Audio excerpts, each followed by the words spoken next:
हम जयंती नहीं मनाए, ये टेंट नहीं लगाए, खीर का भंडारा नहीं करें तो क्या हो जाएगा? क्या बाबा साहब के परिवार के लोग या बाबा साहब सपने में आकर के डराएंगे हमें? क्यों भाई तुम जयंती क्यों ना मना रहे? जैसे होता है ना, हम अपने देवी देवताओं को नहीं पूजे, पितरों को नहीं पूजे तो खटिया पलट देते हैं हमारी रात को आकर के।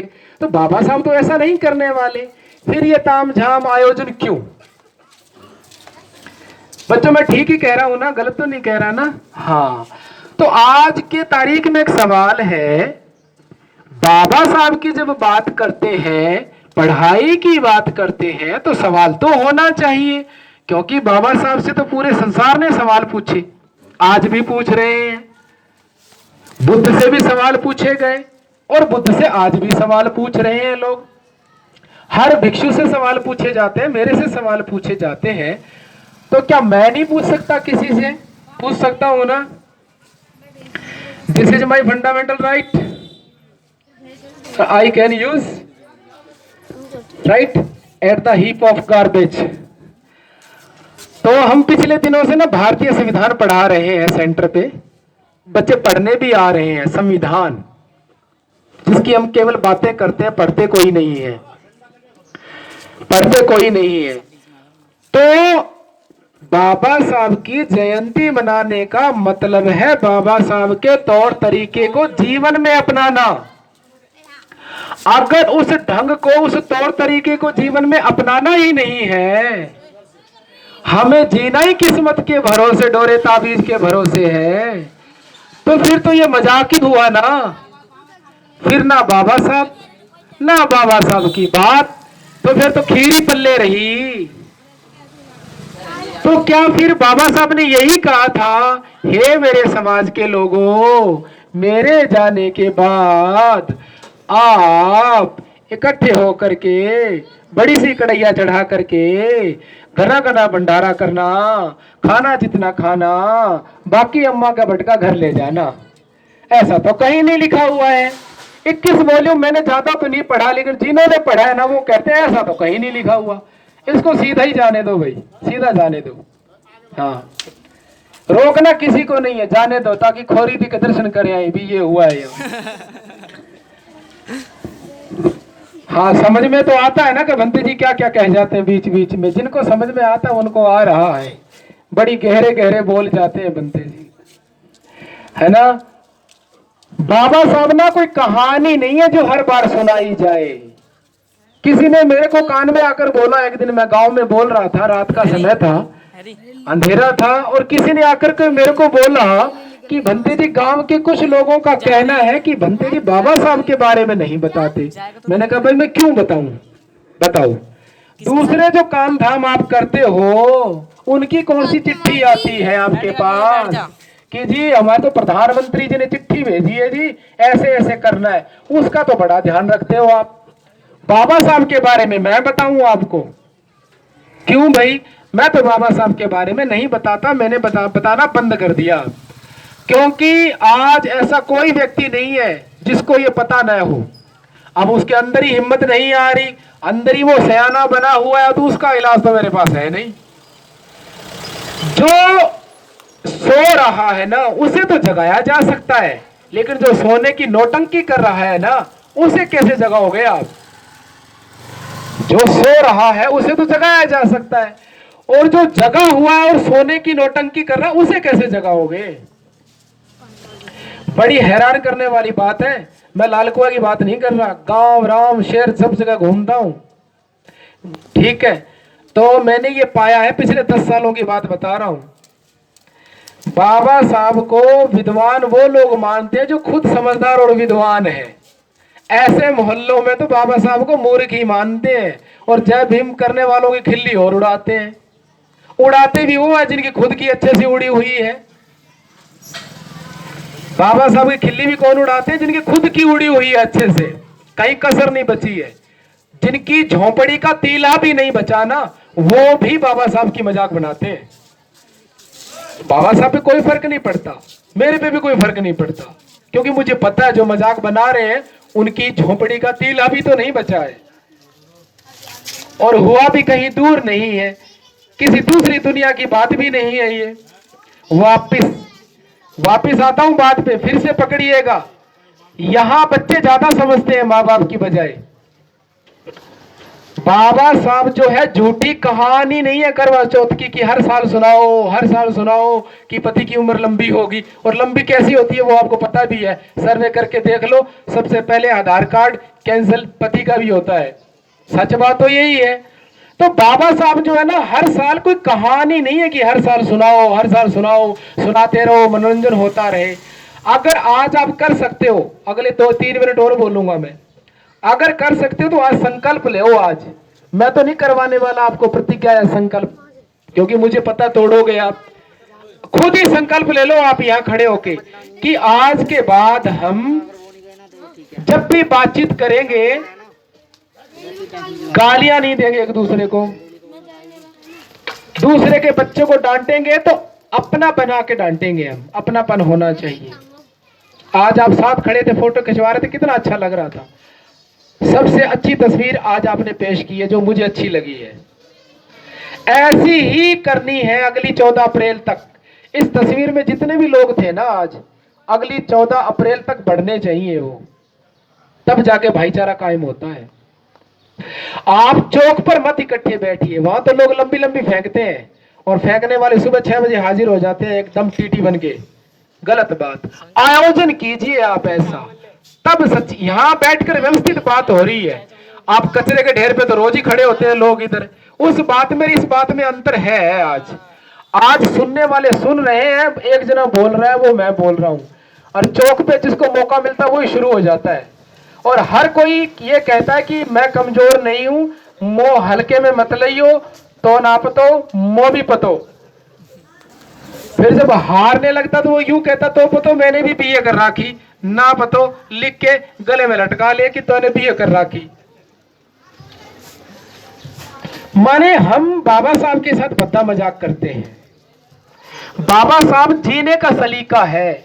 आज शाम को आप परिवार इकट्ठा बैठ के 1 मिनट सोच कर को देखना, यूं हाथ रख लेना, यूं हाथ रख लेना जैसे ध्यान करते हैं।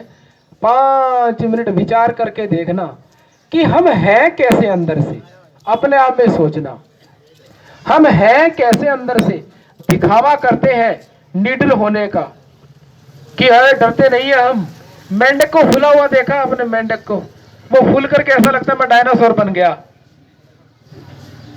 डायनासोर बच्चे समझते हैं एक ऐसा प्राणी था इस धरती पे, जिस बहुत बड़ा प्राणी था, वो 30 हाथी इकट्ठे खा सकता था, इतना बड़ा प्राणी था डायनासोर प्राणी। तो मेंढक जब फूल जाता है ना तो वो कहता है मैं डायनासोर बन गया, मेरे से बड़ा कोई संसार में नहीं है। लेकिन चेष्टा देखो, प्रयास देखो, कुछ कुछ वैसा हम भी करते हैं। अगर बाबा साहब को वाकई जीवन में उतारना चाहते हो तो आप प्रार्थनाएं छोड़िए, किस्मत के भरोसे मत जिए। नहीं जीना किस्मत के भरोसे। अगर किस्मत के भरोसे सब कुछ हो गया होता तो हमारी खोरी का भी हो गया होता, हो ही गया होता। क्या हर घर में प्रार्थना नहीं थी? क्या हर घर में ताबीज नहीं बंधा था? सब कुछ था ना। लेकिन जब हुआ ना, कोई काम नहीं आया। लेकिन हमने भी संकल्प लिया, मानेंगे नहीं। बाबा साहब आपको तो मान लेंगे लेकिन आपकी नहीं मानेंगे। बाबा साहब को तो मानेंगे पर बाबा साहब क्या नहीं मानेंगे? की। We are ready to accept Baba Saheb himself but we are not ready to accept की। इस की माने चाबी। की अंग्रेजी में क्या होती है? चाबी। वो की हमने माननी नहीं है, ताला लेके घूम रहे हैं। तो पतो मो तालो मिल गो, तो पतो मो तालो मिल गो। हाँ कहा करे कोई आपको सिर में मार ले, या चाबी तो है ना तो पे, और चाबी तो है ना तो पे कहा करेगा यू ताले को। की नहीं माननी हमने। आज सोच के देखना कि आप की पे विचार करना, की पे। हमारा काम, हमारा आचरण समाज में या इस बात का जवाब ठीक वैसा ही है जैसे किसी डॉक्टर ने दवा दी हो इलाज करने के लिए और हमने वो पुड़िया हाथ में ले ली और हल्ला करते हुए घूम रहे हैं कि मेरे पास दवा है, मेरे पास दवा है, इस रोग की दवा है। ये नहीं, हम डॉक्टर का हल्ला कर रहे हैं, हम डॉक्टर का गुणगान करने में लगे हुए हैं। ये दोनों ही हल्ले एक ही जैसे हैं। कोई पुड़िया लेकर हल्ला कर रहा है कि मेरे पास दवा है, दवा है, दवा है, और एक जना हल्ला कर रहा है कि डॉक्टर बहुत अच्छा है, डॉक्टर बहुत अच्छा है, डॉक्टर बहुत अच्छा है। दवा कोई खाने को तैयार नहीं है। आज 14 अप्रैल है और बाबा साहब की कौन सी जयंती है? ये 132वीं। और हमने बात नहीं मानी एक भी। और जयंती 132वीं, 33वीं, 34वीं, 48वीं आ जाए तो क्या हल्ला बेवजह। और कई के तो सीधा ही बोलते बनते जी भंडारे के बाद थोड़ा हल्ला सा होता रहे तो ठीक है। हल्ला सा, अरे थोड़ा क्यों, हमारी बस्ती में तो हल्ला रोज ही होता है। आज थोड़ा और नैक ज्यादा हो जाए, नैक नैक और बढ़ जाए, नैक नैक लिटिल बिट है ना, और हो जाए तो हल्ला और क्या है। क्या बाबा साहब ने ऐसा समाज की कल्पना की थी जिसमें केवल हल्ला होता हो? पकड़िएगा, शब्द को पकड़िएगा। क्या बाबा साहब ने ऐसे ही समाज की कल्पना की थी जिसमें हल्ला होता हो? नहीं, बाबा साहब ने ऐसे समाज की कल्पना की थी जिसमें हल्ला बिल्कुल न होता हो, अनुशासन हो, लड़ो भी ना आप आपस में तो आपका घटियापन नहीं होना चाहिए लड़ने में। बात कायदे की करना सीखो। मैं ये नहीं कहता कि कोई लड़ता नहीं है, कोई भी समाज इस दुनिया में लड़ता नहीं है, लड़ते हैं लोग, समझदार से समझदार लड़ते हैं।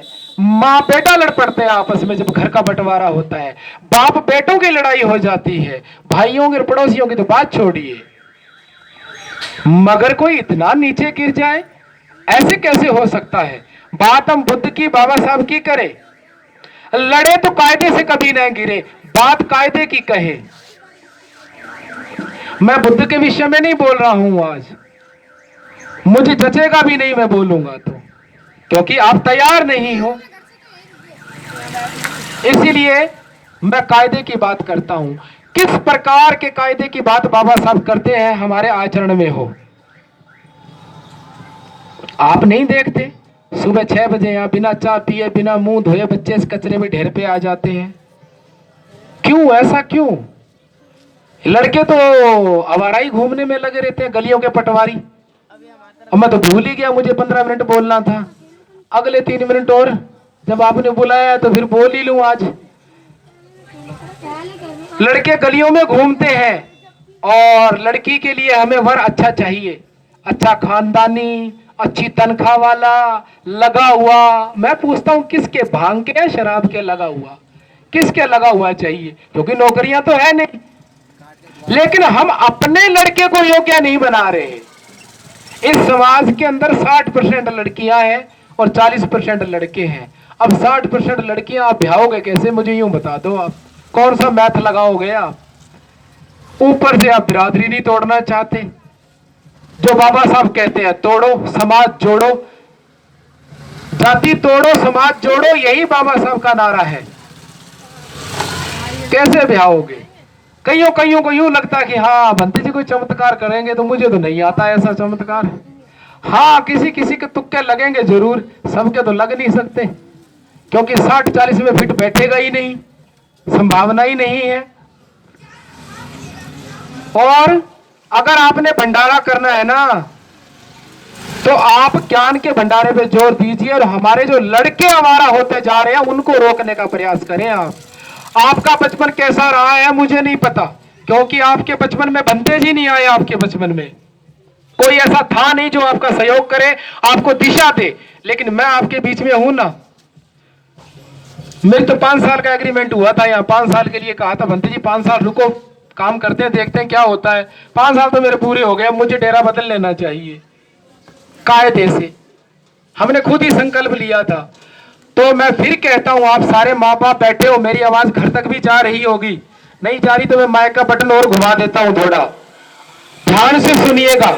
हमारे घरों में 60% लड़कियां हैं, 40% लड़के हैं, उनमें से 10% लायक है, 30% नालायक है, 15 तो महानालायक है।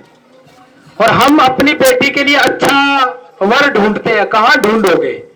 क्योंकि 60 में 40 में कोई संतुलन नहीं बैठेगा। इसका एक ही तरीका है, आप प्रार्थना छोड़िए, भाग्य का पीछा छोड़िए, समाज की चिंता करें।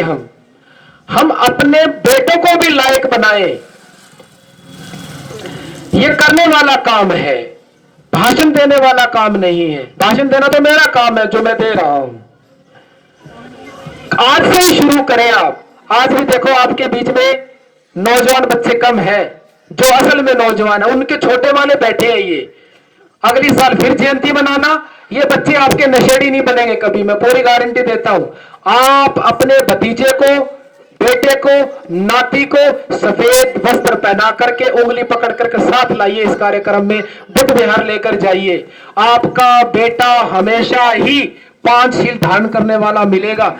कभी बीड़ी पिएगा ना डरेगा, अरे बंते जी क्या कहेंगे भाई, बीड़ी पी रहा हूं मैं, वैसे तो बहुत बनते हैं, वैसे हमारे घर तो बंते जी आते हैं। कहीं तो शर्म आएगी किसी कोने में। बिना शर्म के कहीं कोई कायदा नहीं है, बिना शर्म के कहीं कोई अनुशासन नहीं है। फिर देखना आपको यूं कहना नहीं पड़ेगा कि बंते जी थोड़ा थोड़ा हल्ला होना चाहिए। फिर आपको नहीं बंते जी थोड़ा थोड़ा तो वंदना होनी चाहिए, थोड़ा थोड़ा ध्यान होना चाहिए, थोड़ा थोड़ा अध्ययन होना चाहिए। ध्यान होना चाहिए, अध्ययन होना चाहिए, थोड़ा थोड़ा धम्म चर्चा होना चाहिए। यह नहीं कहना पड़ेगा थोड़ा थोड़ा हल्ला होना चाहिए। खाली है इसीलिए हल्ला कहना पड़ता है। तो हम अपने जो नौजवान लड़के हैं विशेष करके उन पे ध्यान देने की जरूरत है। क्या नहीं हो रहा, यहाँ हर प्रकार का नशा घर तक पहुंचाया जाता है कि कुछ तो हमारे भाई साहब ऐसे घर घर दे के आते हैं कि लो भाई साहब पूरे 5 बजे पहुंचाते हैं, ये पियो पहुआ, और जो बेगानी चाहिए आपके ब्याह कर आई है उसे 6 बजे तक पीट लेना, 9 बजे तक दोबारा पीट लेना। मतलब ये क्या है। और जो पिट रही है ना पक्की वो भी है, उनको भी चिंता नहीं है, वो भी अगले दिन वही घोड़े वही मैदान। कितनी पीढ़ियां पिटोगे आप ऐसे। इसीलिए मुझे यही एक 70 साल की अम्मा पूछ रही थी, 60 साल होगी, सिर पे तसले उठा रही थी, बोलो जी हम क्या करें गुरुजी। मैं कहा जी यही करो अब जब तक मर नहीं जाते। ये सवाल मेरे से 30 साल पहले पूछना था आपने। ये सवाल आपकी मम्मी ने पापा ने पूछा होता तो मैं कुछ बताता। अब जब 60 की उम्र होगी तो क्या बताऊं, अब तो मरना तय है। तो मैं अंतिम 1 मिनट, आपकी जो टीम है उस टीम को मैं साधुवाद देता हूं। आपने 14 अप्रैल पे यह आयोजन किया, कंट्रीब्यूशन किया। जिन लोगों ने इस टीम की मदद की, दान दिया, उनके लिए सभी लोग हाथ जोड़कर बोलेंगे 3 बार साधु साधु साधु। अगली बार अगर वाकई आप में श्रद्धा है इस देश और समाज के प्रति, तो जैसे आप वहां जाकर दान दे के आते ना डरते हुए, यहां डरता तो कोई है नहीं इसलिए दान देता नहीं। अगली बार जब ये टीम दोबारा से कार्यक्रम करे 6 दिसंबर पर या 14 अप्रैल पर या बुद्ध पूर्णिमा पर, खुद चल करके फोन करना कि हाँ जी बिरजी सेठ जी, हाँ जी कन्हैया जी, जो भी आपको सूझे जिसके साथ बनती है। अब ऐसा मत कहना कि उनका नाम लिया था बंते जी तो हम क्यों करें। हाँ बड़ी समस्या है इधर, मुंह से कुछ निकला नहीं कुछ पकड़ा नहीं। जिसके साथ बनती है, चाहे बंटी को फोन कर लेना, चाहे कालूराम को फोन कर लेना, चाहे बेनामी को फोन कर लेना, ठीक है ना, जिसको भी, जो डॉक्टर भूदर जी को फोन कर लेना, जो भी ठीक लगे, जिसके साथ बनती है। ना मो तो ना कही, नानक ते कही थी वही करोगे, मैं तो ना कर रहा हूं। ऐसे नहीं कहना, जिसकी बनती है आपस में चर्चा कर लेना कि जी मेरा 500 रुपए कॉन्ट्रीब्यूशन है जी, बच्चे क्या दे के भेज रहा हूं मैं। ऐसे है भाई, मैंने 500 रुपए तेरी भाभी को दे दिया, घर आके जब मर्जी ले जाइयो, है ना, है कि नहीं है। ये शब्द बोलना है अगली बार आपने, तब जाके वो समाज बनने